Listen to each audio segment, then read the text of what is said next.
De nouvelles élections législatives en France, peut-être même une nouvelle élection présidentielle, tout est possible. Il y a moins d'un mois, Emmanuel Macron pensait avoir trouvé l'homme capable de remettre le pays sur la bonne voie. Il avait nommé le centriste Sébastien Lecornu comme le nouveau Premier ministre. Mais ça n'a pas duré. Lecornu et tout son gouvernement ont démissionné lundi. Un rebondissement spectaculaire et inédit dans la crise politique française et un coup dur pour le peu de pouvoir qu'il reste encore à Emmanuel Macron. C'est déjà le 5e Premier ministre de Macron depuis 2022. 5 en seulement 3 ans. La France peine à trouver une stabilité politique. Et le résultat ? Toujours le chaos. Peut-être même de nouvelles élections. Nous avions identifié 3 scénarios possibles. Mais avant d'en parler, comment la France en est-elle arrivée là ? Tout remonte à juin 2024.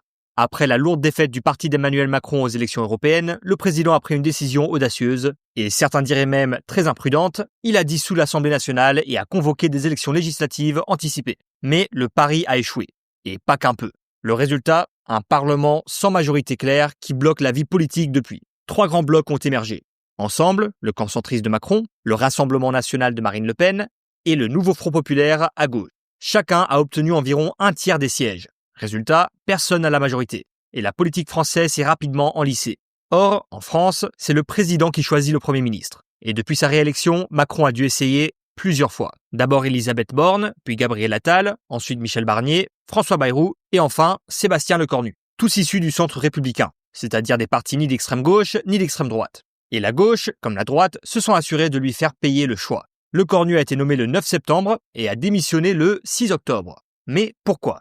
En arrivant à Matignon, Lecornu avait promis une rupture, une vraie coupure avec le chaos du précédent gouvernement. Mais cela ne s'est jamais vraiment produit. Son nouveau cabinet ressemblait presque trait pour trait à l'ancien, principalement parce qu'il n'a jamais réussi à trouver un compromis entre la gauche et la droite. En plus, des rumeurs disaient que Macron lui-même avait fixé plusieurs lignes rouges bloquant tout changement à certains postes clés, comme le ministre des Affaires européennes et le ministre de la Justice. Résultat, tout le monde, de la France insoumise aux socialistes, en passant par les Républicains et le Rassemblement national, avait prévu de voter une motion de censure contre son gouvernement. Autrement dit, Lecornu n'aurait probablement même pas tenu jusqu'au vote du budget. Cela n'aurait fait qu'aggraver l'instabilité politique, alors il a préféré démissionner.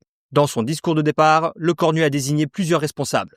Il a pointé du doigt 3 choses. Certains voulaient qu'il utilise l'article 49.3, la procédure d'urgence qui permet de faire adopter une loi sans vote, mais il l'a refusé. En 2, il a estimé que personne n'était prêt à faire de compromis. Et en 3, il a ajouté que trop d'élus pensaient déjà à la présidentielle de 2027 au lieu de se concentrer sur le gouvernement du pays. Maintenant, la grande question c'est comment cette crise politique affecte-t-elle la France ? Et surtout, que va-t-il se passer ensuite ? On l'a découpé en 3 scénarios. Scénario numéro 1, Macron nomme un nouveau Premier ministre, le 6e.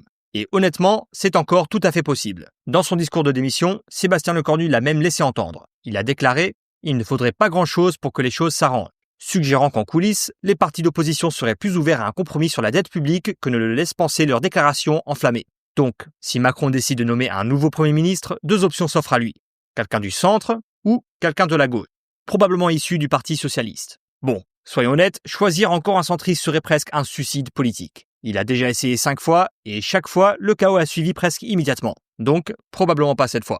Il reste donc l'option de la gauche. Ce n'est pas idéal pour lui, mais cela pourrait au moins garantir quelques voix socialistes à l'Assemblée. Le nom qui circule le plus est Olivier Faure, le leader socialiste, considéré comme une figure calme et diplomatique. Mais même avec ce choix, il est peu probable que la stabilité revienne durablement. La plupart des partis réclament déjà de nouvelles élections, et l'extrême droite comme les Républicains ont annoncé qu'ils voteraient contre tout gouvernement de gauche. Et avec le vote du budget 2026 qui approche à grands pas, il semble difficile d'imaginer qu'un vrai consensus puisse émerger. Autrement dit, d'ici novembre, même le 6e Premier ministre pourrait déjà être sur la sellette. Malgré tout, on estime que ce scénario a environ 40% de chances de se réaliser. Scénario 2.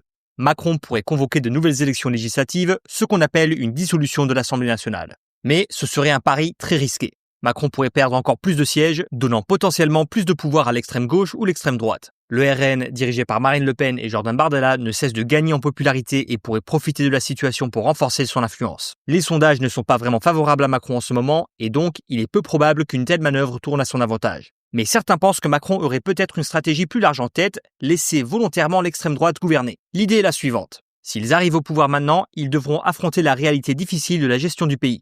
Et si leurs politiques deviennent impopulaires, l'effet boomerang pourrait les affaiblir d'ici l'élection présidentielle de 2027. Mais oui, c'est un pari très dangereux, et comme ce scénario devient de plus en plus plausible, on lui accorde environ 35% de chances de se réaliser. Scénario 3. Macron démissionne.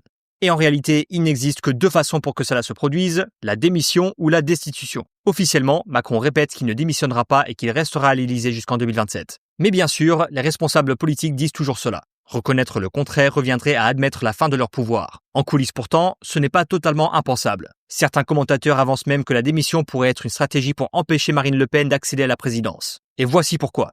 Le Pen a été condamnée pour détournement de fonds européens et frappée d'une interdiction de 5 ans d'exercer une fonction publique. Elle a fait appel de cette décision, mais le verdict définitif ne tombera que l'année prochaine. Ainsi, si Macron provoquait une élection présidentielle anticipée, l'extrême droite devrait probablement présenter un autre candidat, sans doute Jordan Bardella, ce qui pourrait affaiblir leur position. Quant à la destitution, prévue par la Constitution française, elle est encore moins réaliste. C'est une procédure longue et complexe, il faut une majorité des 2/3 à la fois à l'Assemblée nationale et au Sénat. Et même dans ce cas, le dossier est ensuite transmis à la Haute Cour, composée de tous les députés et sénateurs, où une nouvelle majorité des 2/3 serait nécessaire pour évoquer le président. En pratique, sauf en cas de trahison ou de violation flagrante de la Constitution, ça ne se produira pas. Donc oui, la démission de Macron reste possible, surtout que les sondages suggèrent que de nouvelles élections législatives aboutiraient probablement à un Parlement toujours bloqué. On peut donc estimer à 25% les chances que ce scénario se réalise. Bon, comme vous le savez probablement, l'ambiance en France est extrêmement tendue. À l'extrême droite, Marine Le Pen et Jordan Bardella du Rassemblement national réclament de nouvelles élections législatives, estimant que le gouvernement n'a pas de légitimité. En revanche, ils sont beaucoup moins enthousiastes à l'idée d'une élection présidentielle, Le Pen étant toujours interdite de se présenter. À l'extrême gauche, Jean-Luc Mélenchon et la France insoumise veulent les deux.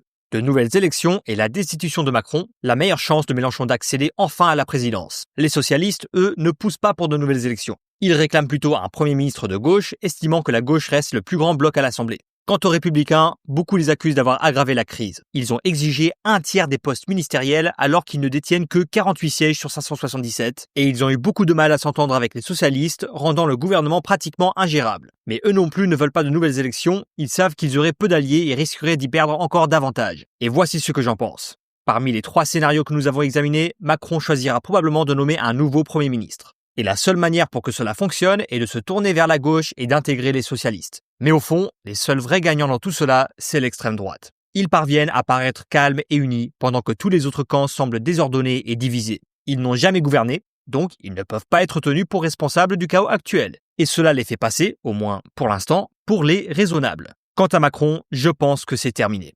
Un Premier ministre issu de gauche pourrait lui faire gagner un peu de temps, mais sans doute seulement jusqu'en novembre, lorsque les négociations budgétaires échoueront inévitablement.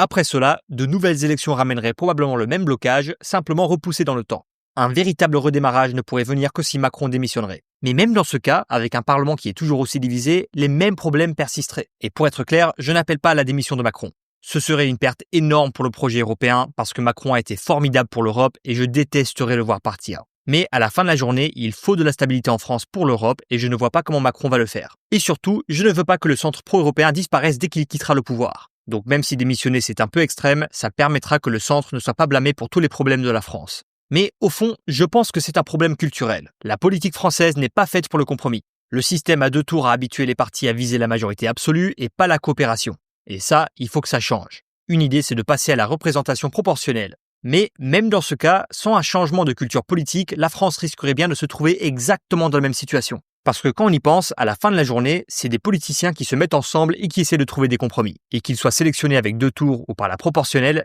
c'est pareil. Alors oui, ça va changer l'esprit parce que, à la base, avec la proportionnelle, il nous faut des coalitions. Mais avec les 2 tours, il faut aussi des coalitions. Alors la proportionnelle, c'est une bonne idée et c'est un pas dans la bonne direction. Mais il faut aussi changer la culture pour que les gens se parlent et qu'ils arrivent à trouver des solutions qui sont bonnes pour les Français et pour les Européens. Parce que l'Europe a besoin de leadership et la France, elle y joue un rôle clé. Il y a des drones au-dessus de la Pologne, des drones au-dessus de Danemark, des jets au-dessus de l'Estonie. Maintenant, c'est fini la rigolade, il faut se manier. On est dans une guerre pseudo-militaire avec la Russie, une guerre économique avec la Chine et une guerre culturelle avec l'Amérique. Oui, la retraite et la taxe Zuckman, ce sont des issues qu'on doit discuter. Mais il y a plein de problèmes qui sont beaucoup plus importants et il faut la stabilité et la défense de l'Europe en priorité. Et qu'est-ce que vous en pensez? Aimez-vous la proportionnelle ou quelque chose d'autre? Aimerez-vous voir un Premier ministre de gauche ou la démission? Dites-le nous dans les commentaires. Merci beaucoup d'avoir regardé la vidéo. N'oubliez pas de laisser un like et de vous abonner pour plus de contenu. À la prochaine!